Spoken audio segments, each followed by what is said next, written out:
بحمدی تعالی و بکرم مصطفیٰ صلی اللہ تعالی علیہ وسلم آج کی شب میں قرآن عظیم کے 14 پارے مکمل ہو چکے۔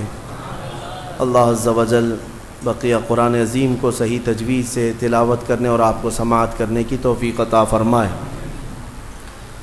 میرے عزیزو، رمضان المبارک کا ایک عشرہ ختم ہو چکا اور ہم دوسرے عشرے میں آ چکے ہیں۔ مولا کریم عشرہ رحمت کے بعد ہم سب کو عشرہ مغفرت کی بھی برکتیں عطا فرمائے۔ 14ویں پارے میں آپ نے سورہ حجر کی تلاوت سماعت کی۔ اس بلیغ فصیح کتاب قرآن عظیم کی ہمیشہ حفاظت فرمائے گا، اور اس کی حفاظت کے طریقے آپ دیکھ رہے ہیں۔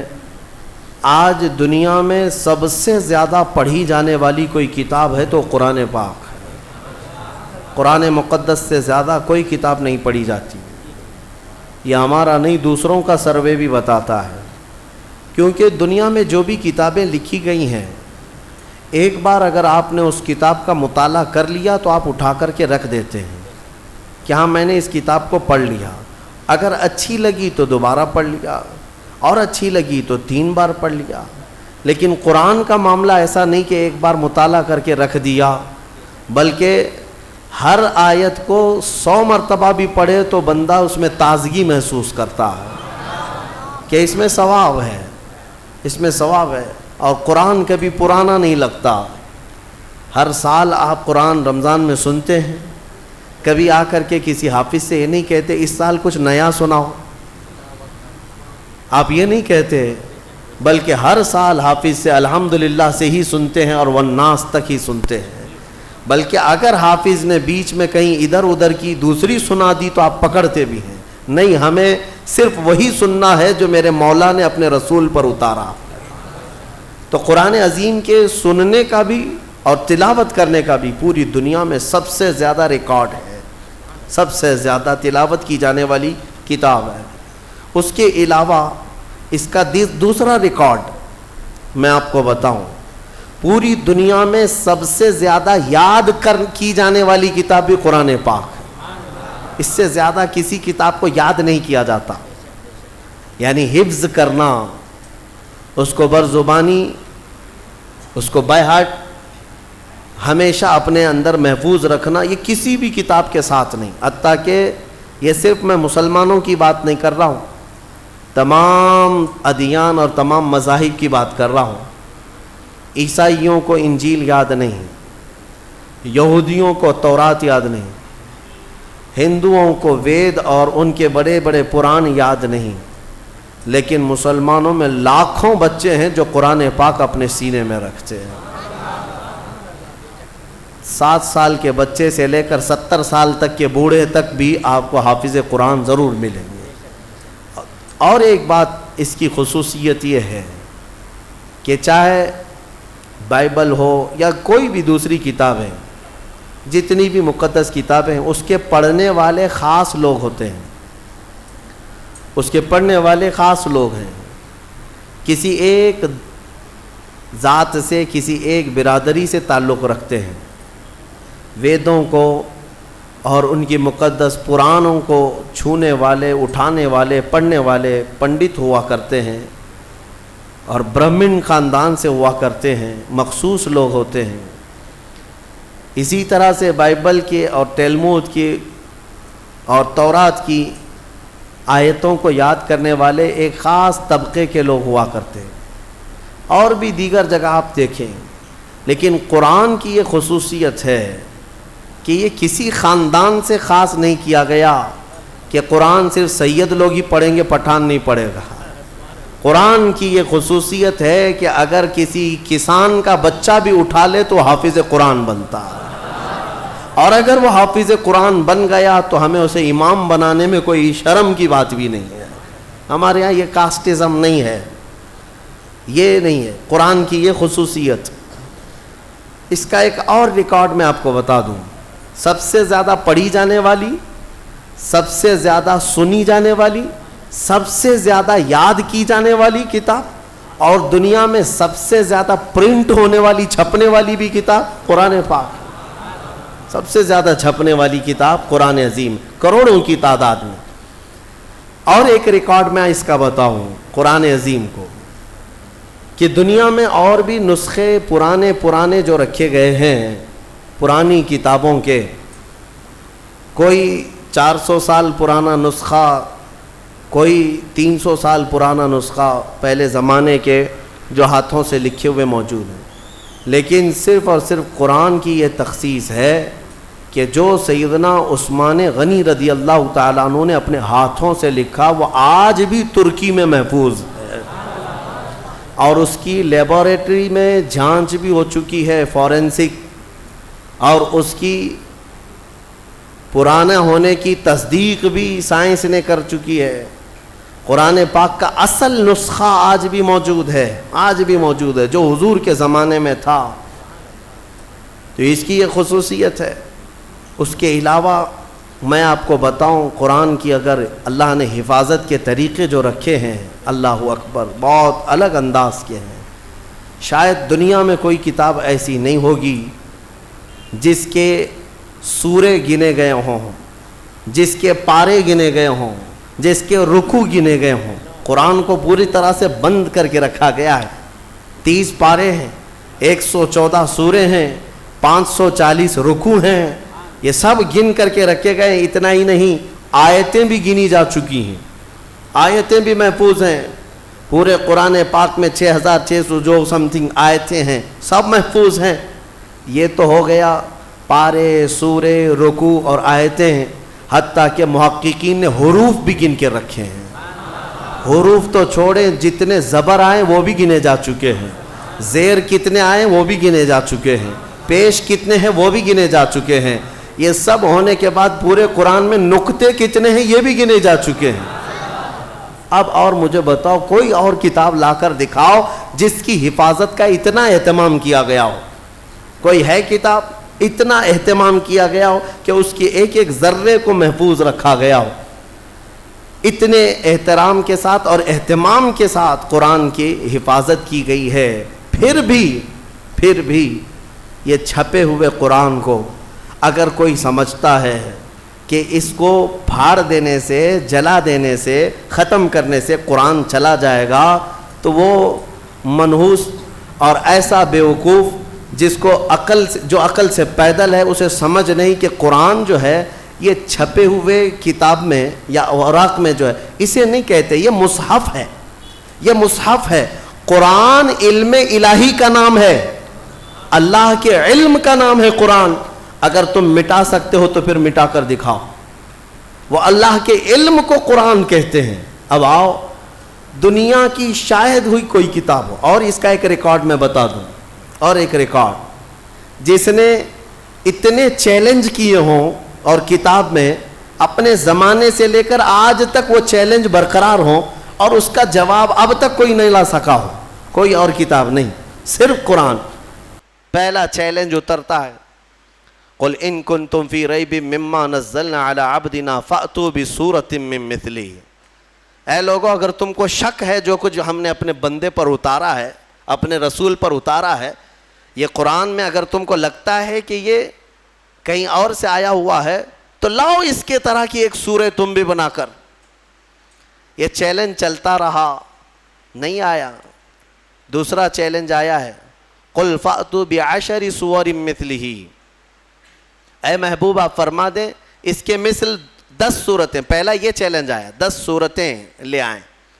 پھر ایک سورت لے کر کے آیا، پھر اس کے بعد آیا کہ 10 آیتیں ہی لے کر کے آؤ۔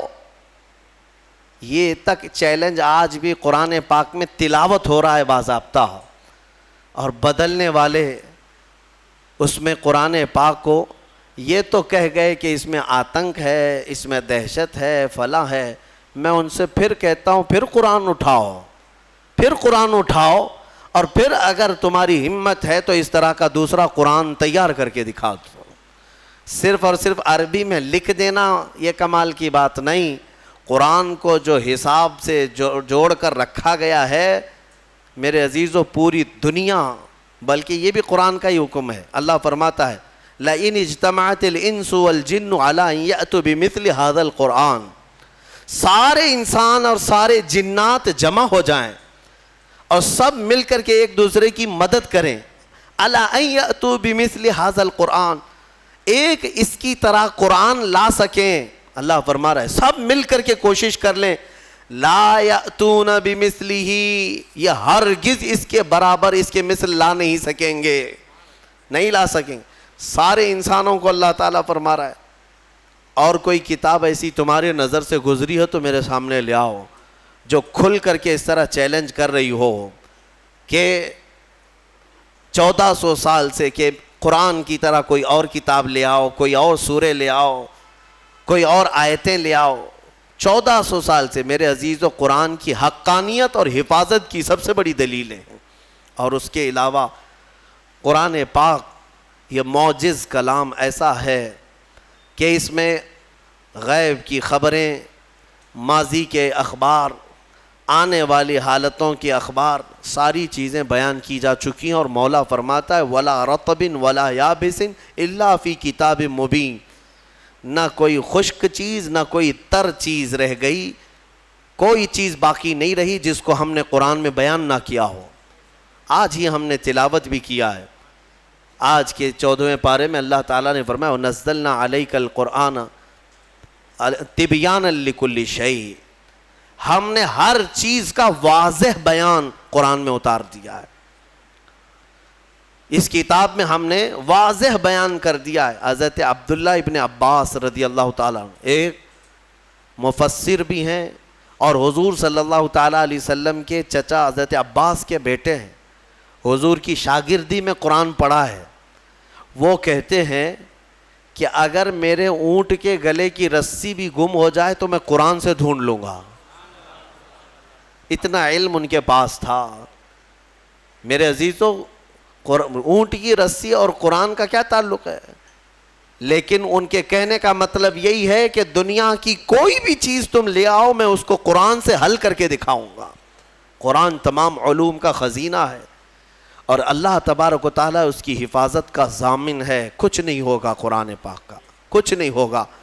آج کے زمانے میں ہم نے ایک حادثہ دیکھا، دلی میں بیٹھ کر وسیم رافضی نام کا ایک ملعون نطفہ ناپلید جو دوسروں کی جھولی میں پلتا رہا، دوسروں کے فضلے کھاتا رہا، اور کسی اور کا پالا ہوا بندہ اٹھ کر کے اچانک قرآن پر حملے کرنے لگا کہ میں قرآن کو بدل دیتا ہوں اور دوسرا قرآن لے آتا ہوں۔ دوسرا قرآن مطلب 26 آیتیں نکال کر کے، جو قرآن کی اصل آیتیں وہ نکال کر کے حذف کر کے ایک نیا قرآن لے آؤں گا۔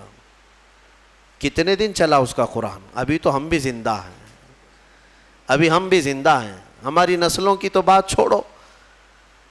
کہاں گئے صاحب جو چیلنج کر رہے تھے قرآن نیا لائیں گے سب کو؟ مدرسوں میں اس خبیث نے قرآن بھیجا تھا ایڈریس پہ، کئی مدرسوں میں پارسل بھیجا تھا کہ یہ قرآن اب پڑھایا کیجئے۔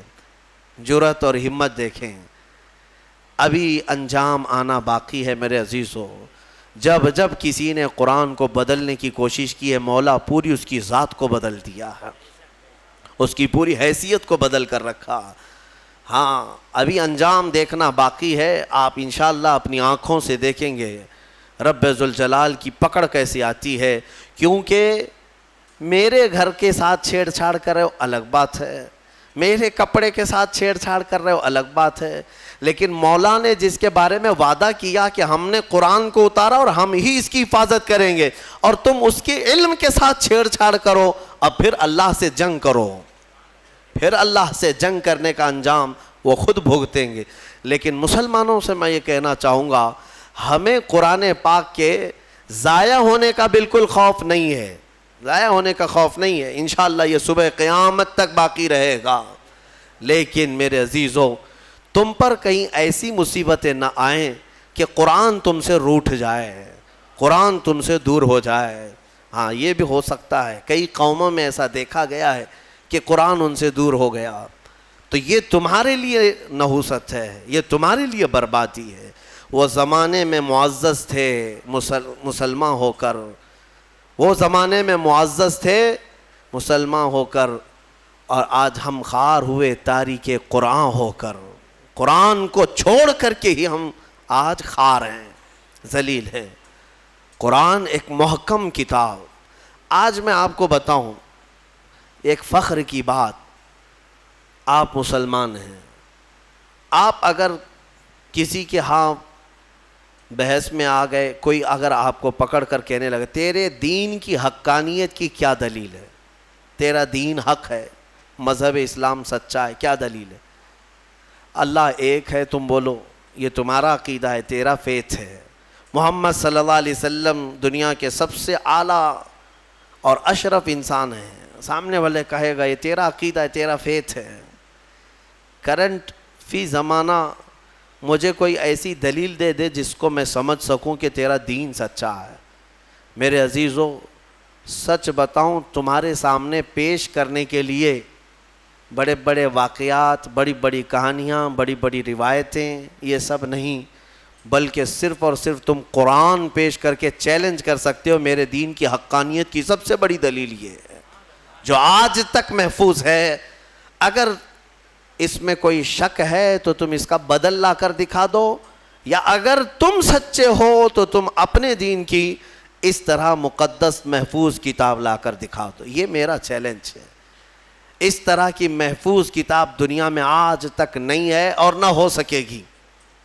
کوئی بھی کتاب لاؤ، میں اس کے کئی نسخے ضرور دکھا دوں گا، کئی نسخے دکھا دوں گا۔ جتنے بھی ادیان، جتنے بھی دین دنیا میں پائے جاتے ہیں ان کے مقدس کتابیں ہیں، ہم یہ نہیں کہتے۔ عیسائی بائبل پڑھتے ہیں لیکن بائبل کی کئی قسمیں ہیں، کئی قسمیں۔ یونان والوں کی بائبل الگ ہے، امریکہ والوں کی بائبل الگ ہے، انگلینڈ والوں کی الگ ہے، حذف و اضافے کے ساتھ آیتیں بدلی ہوئی ہیں، واقعات میں ہیر پھیر ہے۔ اسی طرح دیگر مقدس کتابوں کا بھی حال ہے۔ میں کوئی بھی کتاب لاؤ اس کے 4-5 نسخے ضرور پیش کروں گا، اور پھر میرا یہ چیلنج ہے تم قرآن امریکہ میں اٹھاؤ یا ہندوستان میں اٹھاؤ، افریقہ میں اٹھاؤ یا عرب میں اٹھاؤ، ہر جگہ تمہیں قرآن وہی ملے گا جو الحمدللہ سے شروع ہوتا ہے اور والناس پہ ختم ہوتا ہے۔ الحمدللہ، یہ قرآن کی حقانیت کہ اس کے، اچھا آپ کیا سمجھتے ہیں اس کے دشمن نہیں رہے، اس کو ختم کرنے کی کوششیں نہیں ہوئی؟ بہت کچھ کر چکے، لیکن کیا کر سکتے ہیں؟ آسمان کو کب کون نیچے لا سکتا ہے؟ آسمان کو نیچے، کچھ دشمن ہوتے ہیں، سنا ہے کہ کتا چاند کا دشمن ہوتا ہے۔ ہاں ہم نے سنا ہے، پتہ نہیں کیوں دشمنی کرتا ہے، کیونکہ 14ویں رات کو چاند کو دیکھ کر وہ بھونکنے لگ جاتا ہے، چاند کی طرف دیکھ کر کے بھونکتا ہے، اور شاید سوچتا بھی ہوگا کسی طرح اس کو نیچے گرا دوں بھونک بھونک کر کے، لیکن اس کے بس میں نہیں ہے، اس کی طاقت میں نہیں ہے۔ اس طرح بہت سارے آج کتے بھونکتے ہیں اسلام کی اس چکا چوند روشنی کو دیکھ کر، لیکن ان کے بس میں نہیں ہے اس کو زمین پر لا سکیں، قرآن کو زیر کر سکیں یا اسلام کو ختم کر سکیں۔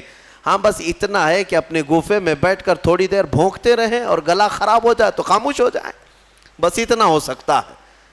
اللہ تبارک و تعالیٰ کا کروڑا کروڑ احسان ہے کہ اس نے ہمیں دین حق کی ہدایت عطا فرمائی ہے، اور قرآن پاک جیسی محکم اور محفوظ کتاب اللہ نے ہمیں عطا فرمائی ہے۔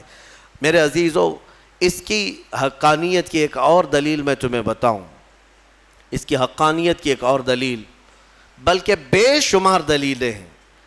ایک بات میں آپ کو بتا دوں، ہمارا یہ مزاج نہیں کہ قرآن کو ہم سائنس سے پروف کریں، ضروری نہیں ہم کو۔ ہم قرآن کو پروف کرنے کے لیے سائنس، فزکس، کیمسٹری، جغرافی، میتھس، ان سب کے سہارے لینا یہ ہمارا مزاج نہیں، لیکن اگر کوئی اس بات کا تقاضا کرے کہ کیا قرآن میں میتھس بھی ہے، کیا قرآن میں سائنس کی تھیوریز بھی ہیں، تب پھر ہم اس کو دلیل کے طور پر کچھ چیزیں پیش کرتے ہیں، ورنہ قرآن کی حقانیت کو ثابت کرنے کے لیے ہم یہ سب چیزوں کے محتاج نہیں ہیں۔ میں آپ کو بتاتا ہوں قرآن پاک کی وہ حقانیت۔ اچھا، یہ سب سے بڑی دلیل یہ ہے، اگر کوئی کہتا ہے کہ یہ محمد صلی اللہ تعالیٰ علیہ وسلم نے اپنی طرف سے لکھ دیا، اپنی طرف سے جمع کر دیا، تو بھی میرے عزیزو، عرب والے یہ بات کہہ سکتے تھے جو ان کے زمانے میں موجود تھے، کسی نے نہیں کہا۔ جو ان کے جانی دشمن تھے وہ بھی نہیں کہہ سکے، کیونکہ سبوں نے دیکھا کہ اللہ نے انتظام ہی ایسا کیا کہ پوری زندگی میرے آقا صلی اللہ تعالیٰ علیہ وسلم کسی کے ہاں درس لینے کے لیے گئے ہی نہیں. ہمارے نبی کی خصوصیت کیا ہے؟ امی. ہم پڑھتے ہیں نا حضور کے نام پر درود، صلی اللہ علی النبی الامی. امی کسے کہتے ہیں؟ امی کا مطلب ہے جو کسی سے نہ پڑھا ہو، جو کسی سے نہ پڑھا ہو. سنبھل کر کے ترجمہ کرنا. کچھ بدبخت یہاں پر حضور کو بغیر پڑھا لکھا کہتے ہیں. وہ بغیر پڑھے لکھے تھے، نعوذ باللہ. یہ جاہل کیا سمجھے جو پوری کائنات کا معلم بن کر کے آیا ہو، جس کے بارے میں قرآن کہتا ہے الرحمن علم القرآن، وہ رحمان ہے جس نے قرآن تمہیں سکھایا ہے، تم اس کو بے پڑھا لکھا کہتے ہو. امی کا مطلب بے پڑھا لکھا نہیں. جس نے ایسا کہا وہ دنیا کا سب سے بڑا جاہل ہے، سب سے بڑا جاہل ہے. دیکھیں دونوں میں فرق میں آپ کو بتاتا ہوں. ایک بغیر بے پڑھا لکھا جس کو ان پڑھ کہتے ہیں آپ، ایک ہے جو سب جانتا ہے لیکن کسی سے پڑھا نہیں ہے. دونوں میں فرق ہے کہ نہیں ہے؟ ہاں. جس کے دل میں کوڑ ہے، جس کے دل میں بغض اور عداوت ہے، وہ امی کا ترجمہ ان پڑھ کرتا ہے. ان پڑھ کے ذریعے سے معاذ اللہ رب العالمین. جس نے ایسا کہا حضور پاک صلی اللہ تعالیٰ علیہ وسلم کی شان میں اس نے تنقیص کیا، حضور کی توہین کیا، میرے آقا صلی اللہ تعالیٰ علیہ وسلم کی اس نے گستاخی کیا. اور ہم نے یہاں پر سنا بھی تھا، ہماری شہر میں کوئی ایسا ماڈرن آدمی آیا جو یہ کہنے لگا کہ حضور کو لکھنا نہیں آتا تھا. ظالم، تو نے لکھنا کہاں سے سیکھا؟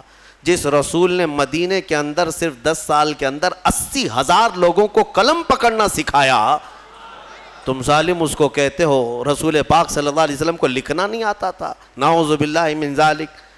اگر حضور صلی اللہ تعالیٰ علیہ وسلم کو لکھنا نہیں آتا تھا تو پھر یہ قرآن لکھوایا کس نے ہے؟ قرآن لکھوایا کس نے ہے؟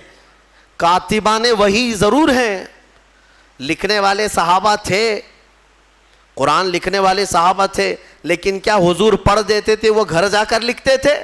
حضرت امیر معاویہ فرماتے ہیں حضور کی صحبت میں وہ بیٹھتے تھے، قرآن کی آیتیں جب اترتی حضور فرماتے لکھو. اب جب وہ لکھتے تو حضور بتاتے یہ اس طرح سے لکھو، یہ اس طرح سے لکھو. آیتوں کو کہاں سے کیسے لکھا جائے میرے آقا خود تعلیم فرماتے. یہ اور بات ہے کہ رسول کریم صلی اللہ تعالیٰ علیہ وسلم نے خود قلم نہیں اٹھایا، لیکن ہزاروں کو قلم پکڑنا خود سکھایا ہے میرے آقا نے. اور جو یہ کہتا ہے وہ ہمارے دل کو ٹھیس پہنچاتا ہے.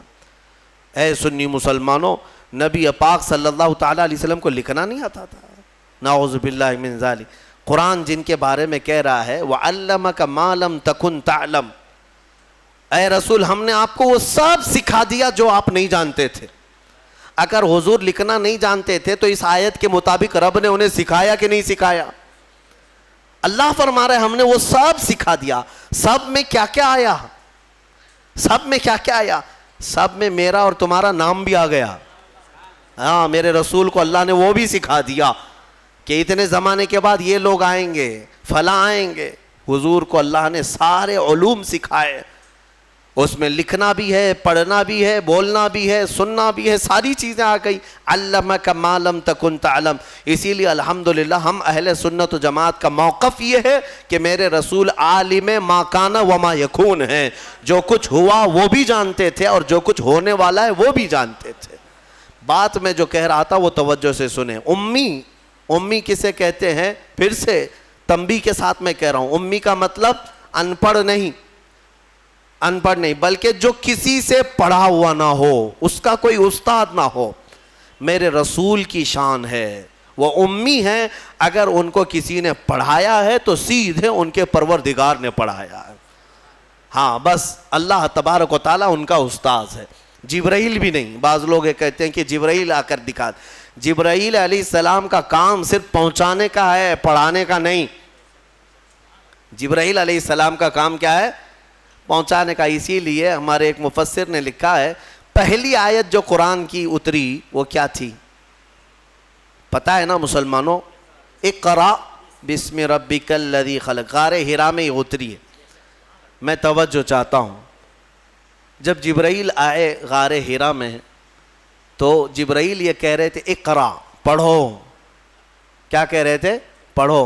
اور حضور فرما رہے تھے ما انا بقاری، میں نہیں پڑھنے والا. اب یہاں پر بھی کچھ ظالم کوڑ دل والے کہتے ہیں ترجمے میں کہ مجھے پڑھنا نہیں آتا. تم کو پڑھنا نہیں آتا، رسول کو کیا نہیں آتا ہے؟ حضور یہ فرما رہے تھے کہ میں نہیں پڑھنے والا، میں پڑھوں گا نہیں. وہ کیوں کہہ رہے تھے میں آپ کو بتاتا ہوں. پھر سے جبرائیل نے سینے سے سینہ لگایا، 3 بار کیا جبرائیل نے اقرا، پڑھیے. کیا کہا؟ پڑھو. اس میں فرق سمجھو میرے عزیزو. عربی میں ایک لفظ ہے قل. قل کا مطلب ہوتا ہے کہو. بچے کو ہم قریب لائیں جو بالکل ابتدائی والا ہو تو اس سے کہتے ہیں کہ بیٹا میں جیسا کہوں ویسا کہو، میں جیسا بولوں ویسا بولو. مطلب کیا ہے کہ ابھی اس کو کچھ آتا نہیں ہے اس لیے میں اس کو کہہ رہا ہوں بولو. یہ قل میں ہوتا ہے، قل میں. اور بعض مفسرین نے فرمایا جبرائیل جب اقرا کہہ رہے تھے کہ پڑھو، یہ اسی کو کہا جاتا ہے جو کبھی پڑھا ہوا ہو. یہ اسی سے کہا جاتا ہے جو کبھی پڑھا ہوا ہو. اقرا، پڑھو. اور قرآن کی کتنی آیتیں میں تم کو بتاؤں. اللہ تعالیٰ فرما رہا ہے وَإِذْ قَالَ رَبُّكَ لِلْمَلَائِكَةِ إِنِّي جَاعِلٌ فِي الْأَرْضِ خَلِيفَةً. پہلے والے پارے میں میں نے اس کی تفسیر بھی کیا ہے. وَإِذْ کا مطلب کیا ہے؟ ترجمہ اٹھا کر کے دیکھ لینا. وَإِذْ، اور یاد کرو جب رب نے فرشتوں سے کہا کہ آدم کو میں اپنا خلیفہ بنانے والا ہوں. اللہ تعالیٰ فرشتوں سے فرما رہا ہے کہ میں ایک انسان بناؤں گا آدم اور اس کو خلیفہ بنا کر زمین میں بھیجوں گا. لیکن اس سے پہلے آیت کہاں سے شروع ہو رہی ہو؟ وَإِذْ کا مطلب ہوتا ہے یاد کرو. اور یاد کرو اے محمد جب رب تمہارا کہہ رہا تھا فرشتوں سے کہ میں زمین میں اپنا خلیفہ بناؤں گا. حضور کو کیوں کہا جا رہا ہے؟ حضور کو یہ کیوں کہا جا رہا ہے؟ اور یاد کرو مطلب یہ ہے کہ اے محبوب کیا آپ بھی تو تھے اس وقت نورانی حالت میں، نور کی کیفیت میں آپ بھی تھے. وہ یاد کریں آپ جب رب فرما رہا تھا. تو جو رسول آدم کے پیدا ہونے سے پہلے سے حالات دیکھ رہے ہوں اس کے بارے میں تم کہتے ہو بغیر پڑھا لکھا ہے. ہاں بہرحال مجھے جو بات عرض کرنی تھی وہ قرآن کی حفاظت کی، وہ یہ ہے کہ اللہ نے ایسے رسول پر یہ قرآن اتارا جو کسی سے پڑھا ہوا نہیں ہے. اور اس قرآن کی سب سے بڑی یہ دلیل ہے کہ رسول پاک صلی اللہ تعالیٰ علیہ وسلم پر ایسا قرآن اترا ہے جو عرب کے لٹریچر میں سب سے ہائی لیول کا لٹریچر ہے، سب سے ہائی لیول کا. عربی فصاحت بلاغت میں اس کا کوئی مثل ہی نہیں تھا. وہاں اس زمانے میں عربی جاننے والے بڑے بڑے شعراء تھے، بڑے بڑے عربی دان تھے. حضور پاک صلی اللہ علیہ وسلم نے چیلنج کے لیے ایک بار خانہ کعبہ کے دروازے پر یہ سورہ بھی لگا دی تھی انا اعطیناک الکوثر فصلی لربک وانحر ان شانئک هو الابتر. کوئی عرب کا شاعر ہے تو اس کا جواب لکھ کر کے لائے. اگر یہ شعر ہے میرے، شعر و شاعری ہے تو تم اس شعر و شاعری سے اس کا جواب لکھ کر لاؤ. عرب والے جانتے تھے کہ اس کے اندر کتنے معنی ہیں، کتنے مفاہیم ہیں. اس طرح جمع کرنا ان کے بس میں نہیں تھا. ایک بہت بڑے شاعر کو لے آئے، بہت بڑا پڑھا لکھا ان کا فی البدی اشعار میں بات کرنے والا. اس کو کعبے کے پاس لائے اور کہا دیکھو محمد نے یہ لگایا ہے، اس کا جواب دینا ہے. اس شاعر نے غور سے دیکھا اور ایک لائن لکھ دیا، کہا یہ اس کے نیچے لگا دو. ایک لائن لکھ کر کے کہا اس کا جواب میری طرف سے یہ ہے. کیا تھا؟ آیت تو لکھی تھی فصلی لربک وانحر ان شانئک هو الابتر، اور شاعر نیچے لکھا ہوا تھا ما ھذا کلام البشر، یہ بشر کا کلام ہو ہی نہیں سکتا. اس نے نیچے لکھ کر کے کہا اس کا جواب یہی ہے کہ یہ بشر کا کلام نہیں ہو سکتا. اس وقت کے لوگوں نے اس کے اعجاز کو سمجھ لیا تھا قرآن عظیم کو کہ یہ محمد صلی اللہ علیہ وسلم کا اپنے پیٹ سے نکالا ہوا نہیں ہے یہ، بلکہ یہ اللہ رب العزت کی طرف سے کوئی تو ہے جو ان پر اتار رہا ہے یہ آیتیں. آپ کو ایک حیرت کی بات میں بتاتا ہوں. امریکہ کا جو انکشاف ہوا یہ تو بہت سالوں بعد پتہ چلا نا کہ اس وقت اس طرف بھی ایک دنیا ہے. بہرحال اٹلانٹک اوشین میں جو یعنی سمندری سفر کا ماہر ایک بڑا مورخ بھی ہے، دانشور بھی ہے، پڑھا لکھا آدمی ہے، اور وہ سائنٹسٹ بھی ہے. وہ سمندری سفر میں اٹلانٹک اوشین سے گزرتے ہوئے ایک علاقہ دیکھتا ہے جہاں سے اس کا جہاز گزر رہا تھا. تو وہ ایک ایسی جگہ آئی جہاں اتنا اندھیرا ہے کہ سورج کی ایک کرن بھی نہیں پڑتی، وہاں پر ایک کرن بھی نہیں آتی. اور جب جہاز وہاں چلا جائے تو اس نے کہا ہاتھ باہر نکالو تو بھی نظر نہ آئے، اتنا اندھیرا ہے، ایک علاقہ ہے سمندر کے بعد. اس نے باہر آ کر کئی سالوں کے بعد اس کا انکشاف کیا کہ میں نے اٹلانٹک اوشین کے اندر ایک ایسی جگہ دیکھی ہے جہاں پر سمندر میں نہایت ہی اندھیرا ہے، نہایت ہی اندھیرا ہے، ہاتھ نکالو تو بھی نظر نہ آئے. یہی اس کے جملے تھے. اور ظاہر سی بات ہے پہلا وہ شخص ہے جس نے یہ کھوج نکالی سمندر کے علوم میں. لیکن جب اس نے نکالا تو علماء ربانیین نے سن کر کے کہا قرآن پاک کی آیتیں پڑھو. سورہ نور 18ویں پارے میں اللہ تعالیٰ فرماتا ہے او کظلمات فی بحر لجی یغشاہ موج من فوقہ موج من فوقہ سحاب ظلمات بعضها فوق بعض اذا اخرج یدہ لم یکد یراہا ومن لم یجعل اللہ لہ نورا فما لہ من نور. اللہ فرماتا ہے مثال دیتے ہوئے کہ ایک اندھیری ایسی ہے کہ اندھیریوں پر اندھیریاں ہم نے ڈال رکھی ہیں، اندھیریوں پر اندھیریاں ایسی ڈال رکھی ہیں اذا اخرج یدہ لم یکد یراہا، اگر کوئی وہاں ہاتھ بھی نکالے تو اسے ہاتھ بھی نظر نہیں آئے گا. ہاتھ بھی نکال قرآن میں موجود ہے. اندھیریوں پر اندھیریاں ایک جگہ ہم نے ایسی ڈال رکھی ہیں کہ اگر کوئی ہاتھ بھی نکالے تو اسے ہاتھ نظر نہیں آئے گا. اور اللہ جس کے لیے روشنی نہ کرے کوئی اور روشن کر ہی نہیں سکتا. آیت یہ موجود ہے. اب اس صاحب کو بھی بتایا گیا جو کھوج نکالے تھے، کہا یہ تو قرآن میں موجود ہے. کہا قرآن کتنے سو سال پہلے؟ تقریباً اس زمانے میں 1200 سال گزر چکے تھے. 1200 سال پہلے یہ قرآن کی آیت میں.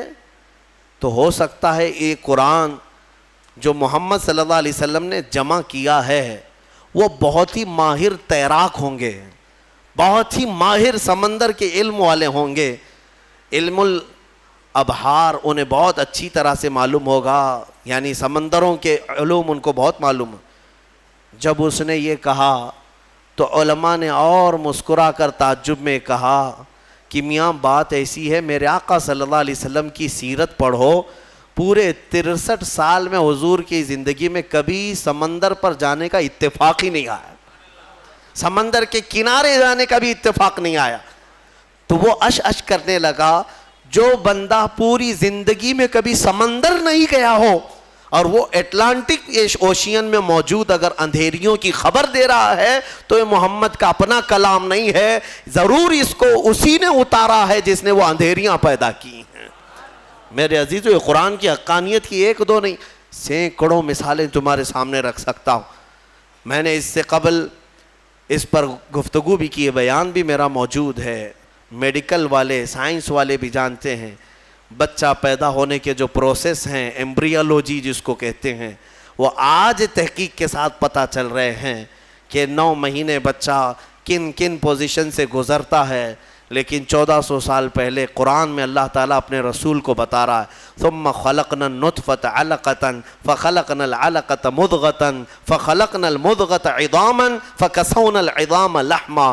ڈاکٹروں سے پوچھ لینا MBBS کیے ہوئے ہوں یا دیگر جو ایمبریولوجی پڑھے ہوئے ہوں، انہیں پتہ ہے بچہ جیسے نطفہ ماں کے رحم میں جاتا ہے اس کے بعد کیا بنتا ہے. اس کے بعد وہ نطفہ تھوڑا سا بڑا ہو کر کے چپچپا بنتا ہے، چنگم کی طرح جس کے اندر چپکنے والی چیز ہو، اور اس کو عربی میں علقہ کہتے ہیں. وہ بہو وہی ترجمہ ہے. اور اس کے بعد یہ میڈیکل لائن کے اعتبار سے ہی میں بتا رہا ہوں، یہ چپچپا بنتا ہے اور اس کے بعد یہ خون کا لوتھڑا بنتا ہے، خون کا بستہ، خون بندھا ہوا خون جیسا ہوتا ہے. اور اس کے بعد پھر گوشت کا ٹکڑا بنتا ہے، پھر گوشت کے ٹکڑے کے بعد پھر یہ جو ہے ہڈیاں اس کے اندر آنے لگتی ہیں اور پھر شکل بننے لگتی ہے اور پھر اس کے بعد اس پر چمڑی آتی ہے, پھر بال آتے ہیں. اب قرآن پڑھو تو سمجھ میں آئے گا. مولا فرماتا ہے خلقنا نطفۃ علقۃ, ہم نے نطفے کو علقہ بنایا, چپچپا بنایا. فخلقنا العلقۃ مضغۃ, اور پھر ہم نے علقے کو بستہ خون بنایا. فخلقنا المضغۃ عظاما, پھر یہ بندھے ہوئے خون اور بستہ گوشت کو ہم نے ہڈیاں دی. فکسونا العظام لحما, پھر ہم نے ہڈیوں پر چمڑیاں ڈالی. ثم انشأناہ خلقا آخر, پھر ہم نے مکمل کر کے اسے ایک نئی تخلیق میں پیدا کیا. میرے عزیزو, قرآن ایک جگہ نہیں, یہ آیتیں 3 سے 4 جگہ قرآن پاک میں پورے پروسیس کے ساتھ ہے. مجھے بتاؤ 1400 سال پہلے کون سا سونوگرافی تھا, کون سا سٹی اسکین تھا, کون سا ایکس رے مشین تھی, کون سی ایسی چیز تھی جو ماں کے پیٹ میں کیسے پروسیس ہوتا ہے بتا سکے. اگر میرے آقا صلی اللہ تعالیٰ علیہ وسلم نے قرآن کے ذریعے سے یہ بتایا ہے تو یقیناً قرآن اللہ کی کتاب ہے جو خود ماؤں کے پیٹ میں بچوں کی تخلیق فرماتا ہے.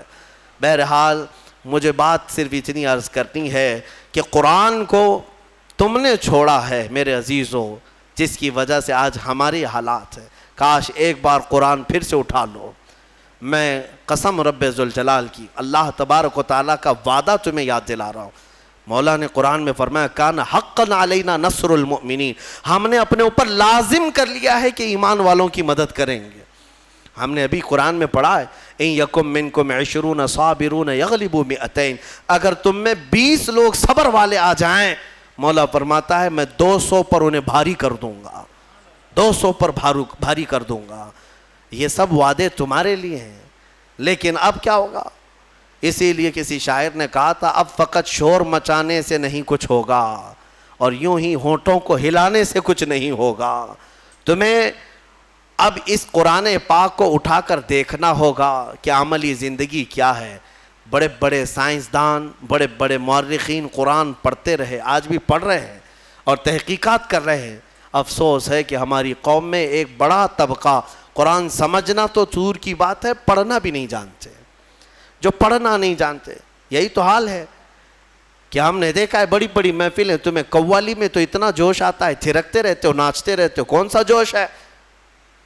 ہاں, تم یہاں پر کسی محفل میں بیٹھ کر کے کچھ اشعار سنو تو تمہارے جسم میں وجد آنے لگتا ہے. بعض لوگ یہ کہتے ہیں یہ وجد ہے, وجد ہے. ارے اللہ کا کلام سن کر کوئی وجد نہیں آیا. قرآن پاک سننے کے بعد تمہارے رونگٹے کھڑے نہیں ہوئے, کیا کھڑے ہوں گے؟ سمجھ میں آتے تو نا. قرآن کی آیتیں آج بھی پتھر دلوں کو بھی پانی کر دیتی ہیں. تمہیں پتہ ہے فضیل بن عیاض اپنے زمانے کے بڑے ڈاکو, بغداد کے راستے پر جو بھی قافلہ گزرتا لوٹ مار کرتے تھے, لیکن ایک قاری قرآن اونٹ پر بیٹھ کر تلاوت کرتے ہوئے جا رہا تھا اور 27ویں پارے کی آیت تلاوت کر رہا تھا. الم یأنی للذین آمنوا ان تخشع قلوبہم لذکر اللہ, کیا ایمان والوں کو ابھی وہ وقت نہیں آیا کہ اللہ کے ذکر سے ان کا دل ڈولنے لگ جائے, ہلنے لگ جائے, وہ توبہ کر لیں؟ اتنی آیت سنی تھی فضیل بن عیاض کے ہاتھ کانپنے لگے. کیوں؟ عربی سمجھتے تھے, ڈاکہ زنی کرتے تھے لیکن عربی معلوم تھی. لیکن ایک قاری قرآن سے جب یہ آیت سنی دل پر ایسے گزرنے لگی, ہتھیار پھینک دیا, ساری چیزیں پھینک دی اور چیخنے لگے آن لنا ربنا, آن لنا ربنا, اے ہمارے رب وہ وقت آ گیا, وہ وقت آ گیا, مجھے تو اپنی بارگاہ میں لے لے. اور پھر ایسی توبہ کی, ایسی توبہ کی, اللہ اکبر. اس کے بعد جو ان کی زندگی میں تبدیلی آئی جانتے ہیں؟ فضیل بن عیاض اولیاء کرام کی جماعت میں سند کا نام ہے. آج اتنا بڑا مقام ہے کہ سیدنا غوث اعظم عبد القادر جیلانی رضی اللہ تعالیٰ عنہ بھی ادب کیا کرتے تھے. فضیل بن عیاض کا نام آئے تو وہ کس سے ان کی زندگی بدلی؟ قرآن کی آیت نے بدل دیا. آج بھی قرآن پاک سمجھ جاؤ تو تمہاری آنکھیں بہنے لگ جائیں. یہاں تو تراویح کی 4 رکعت جسے بھاری لگتی ہو وہ قرآن کیا سمجھے گا؟ ہاں, لوگوں کو ایسا ہی لگتا ہے کہ بالکل شتابدی ایکسپریس والی جہاں تراویح ہوتی وہاں پڑھنا چاہیے، 15 منٹ میں پورا ہو جائے، کچھ بھی پڑھتا رہے ہو، عربی پڑھے کہ چائنیز پڑھے کہ جرمنی پڑھے، ہاں بس یہ ہے کہ تڑ تڑ تڑ جلدی سے نکالتے۔ مسلمانوں کیا یہ بوجھ ہے تراویح جس کو تم اپنے کندھوں سے ہٹا کر بھاگنا چاہتے ہو؟ مزاج تو یہ بناؤ کہ قرآن ہمیں ویسا سنایا جائے جیسے رسول پاک کے زمانے میں سنایا جاتا۔ قرآن سنیں تو ہمیں رسول پاک کا مدینہ یاد آ جائے۔ قرآن کے نغمات آج بھی اس کی قراتیں لوگوں کو رلا دیتی ہیں، تمہیں اندازہ بھی نہیں ہے۔ کئی انگریز مصر میں نے دیکھا ہے، کئی انگریز جن کو قرآن سنایا گیا اور انہیں معلوم تھا تو وہ رو پڑے۔ ایک فرانس کا بہت بڑا ڈاکٹر تھا اسکندریہ میں، ایک ہمارے بڑے شیخ ہیں، وہ قرآن کی تلاوت کرتے تھے تو وہ اپنی ڈاکٹریٹ پہ بڑا فخر کرتا تھا، صرف وہ حضرت کی قرآن کی تلاوت سننے کے لیے وہ باہر کھڑا رہتا۔ کئی دن کے بعد وہ ساری چیزیں چھوڑ کر کے اندر آیا اور کہا اس کی جو مٹھاس ہے اور اس کی جو لذت ہے مجھے دنیا میں کہیں نہ ملی، مجھے اسی دامن میں داخل کر لیا جائے۔ کئی ایسے لوگ ہیں جنہوں نے قرآن پاک کو سن کر کے اپنی زندگیاں بدل لیں۔ تمہیں کیا ہو گیا؟ قرآن کو اتنا اوپر رکھ دیا کہ ہاتھ بھی نہ جائے۔ تمہارے فریج اور ٹی ویاں تو صاف ہوتی ہیں، قرآن پر تو پتہ نہیں کتنی گرد و غبار لگی ہوئی ہے۔ ہاں ابھی رمضان میں اس کو صاف کر دیا ہوگا، اٹھایا ہوگا۔ قرآن تم کب اٹھاتے ہو؟ قسم کھانے کے لیے، جھگڑا ہو جائے دیکھو میں قرآن کی قسم کھا رہا ہوں، یا پھر کب قرآن اٹھاتے ہو؟ جب کسی کی میت ہو جائے، جلدی لاؤ قرآن۔ ارے یہ زندوں کے لیے اترا ہے قرآن، مردوں کے لیے نہیں۔ قرآن زندوں کے لیے نا، ہاں مردوں کو ایصال ثواب تو ضرور کرائیں گے ہم، فائدہ تو پہنچے گا تلاوت کا، لیکن یہ ایصال ثواب کے لیے ہی نہیں۔ قرآن کہتا ہے ھدی للمؤمنین، مومنوں کی ہدایت کے لیے آیا ہے۔ ہدایت چھوڑ کر کے تم دکان کی اوپننگ کے لیے، گھر کی ٹھنڈک کرانا ہے، اوپننگ کرانا ہے، اور پھر ماں باپ کی میت ہو گئی ہے، اور پھر کیا ہے جھگڑے میں قسم کھانا ہے۔ یہی ساری چیزیں قرآن اٹھانے کی ہے۔ قرآن عظیم اللہ تعالیٰ کا وہ عظیم تحفہ ہے کہ پوری زندگی بھر اس پر رشک کرو گے تو بھی کم ہے۔ آج پوری دنیا میں کسی قوم کے پاس یہ کتاب نہیں ہے جتنی محکم کتاب تمہارے پاس ہے۔ سینہ تان کر کے کہہ سکتے ہیں ایسی کتاب کسی کے پاس نہیں ہے۔ اتنا بڑا ذخیرہ تمہارے پاس ہے اور تم اس کو پیچھے ڈالے ہوئے ہو۔ بچپن میں ہمارے بچوں کو جب مدرسہ بھیجتے ہیں ہم تو قرآن سینے سے لگا کر بھیجتے ہیں نا، بچہ سینے سے لگا کر کے آتا ہے قرآن، لیکن چند ہی دنوں کے بعد جب ہم بڑے ہونے کے بعد دیکھتے ہیں اسکول جانے کے وقت بچہ تو سارا بستہ پیٹھ پر رکھا رہتا ہے، ہوتا یہی ہے نا، بستے میں ساری بکس کتابیں پیٹھ پر رکھا رہتا ہے، لیکن مدرسہ جب آتا ہے تو قرآن سینے سے لگا کر آتا ہے۔ شاید بڑوں نے ہمارے بزرگوں نے یہ رواج رکھا ہوگا کہ بیٹا قرآن ہمیشہ سامنے ہونا چاہیے، قرآن ہمیشہ مقدم رہے، بعد میں سب، لیکن بڑے ہونے کے بعد یہ سامنے والی چیز پیچھے ڈال دیتا ہے، پیچھے والی چیز کو ہی اہمیت دینے لگتا ہے۔ ایک بات یاد رکھو، میں نہ کالج کا مخالف ہوں، نہ اسکول کا مخالف ہوں، نہ یونیورسٹی کا مخالف ہوں۔ ہاں کوئی بھی کالج کا، یونیورسٹی کا، کہیں کا اسٹوڈنٹ ہو میرے ساتھ بیٹھے، میں اس کے ساتھ انشاءاللہ ڈسکس ضرور کروں گا ہر ٹاپک پر، لیکن یہ برکت ہے صرف قرآن کی۔ الحمدللہ ہم نے قرآن پڑھا ہے تو قرآن کی برکت سے اللہ نے ہمیں سائنس کی بھی سمجھ عطا کی ہے، ہمیں میتھس بھی آتا ہے، ہمیں جیومیٹری بھی آتی ہے، ہمیں فزکس بھی آتا ہے تھوڑا بہت۔ میں یہ فخر کے لیے نہیں کہہ رہا، نہ ہی یہ غرور کے لیے کہہ رہا ہوں، بلکہ جو کچھ بھی اللہ نے ہمیں شدھ بدھ دی ہے وہ قرآن کی برکت سے عطا کیا۔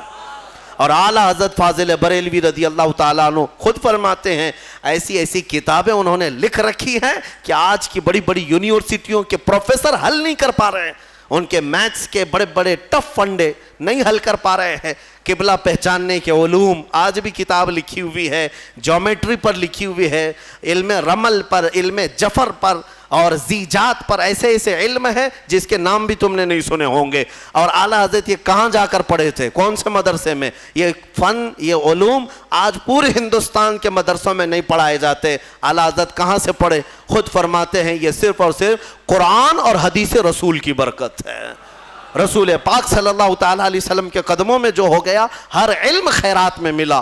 میں یہ کہتا ہوں کہ نوجوانوں ضرور جاؤ، اسکول جاؤ، کالج جاؤ، یونیورسٹیوں میں جاؤ، ٹاپ کرو، پوری یونیورسٹی کو ٹاپ کرو، لیکن عقیدہ اور یقین یہ ہونا چاہیے کہ تم دنیا میں اگر عروج پر پہنچو گے تو شروعات تمہاری الحمدللہ رب العالمین سے ہونی چاہیے۔ یہاں سے ہو تو پھر دیکھو اللہ تعالیٰ تمہیں ترقی بھی دے گا اور برکت بھی عطا کرے گا۔ اللہ کریم ہمیں کہنے سننے سے زیادہ عمل کی توفیق عطا فرمائے۔ قرآن عظیم کی برکتیں اللہ تعالیٰ ہم سب کو عطا فرمائے۔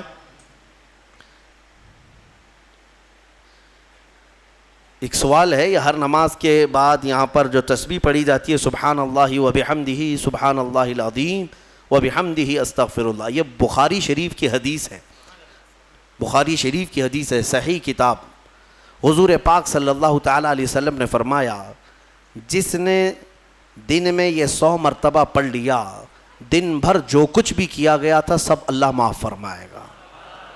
تو رواج یہ دیا جاتا ہے کہ 5 وقت کی نمازوں میں اگر تم سے 50 یا 55 مرتبہ ہو جائے، 11 مرتبہ پڑھتے ہیں، باقی کا بچا ہوا اپنے رات میں سونے کے وقت پڑھ لو تاکہ دن بھر کی خطائیں معاف ہو جائیں۔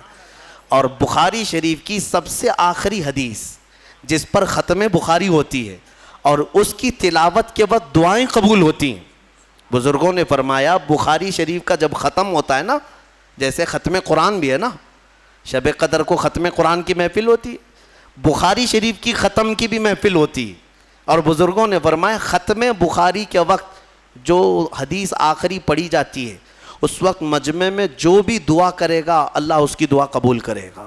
وہ کیا پڑھی جاتی ہے بخاری شریف کی آخری حدیث؟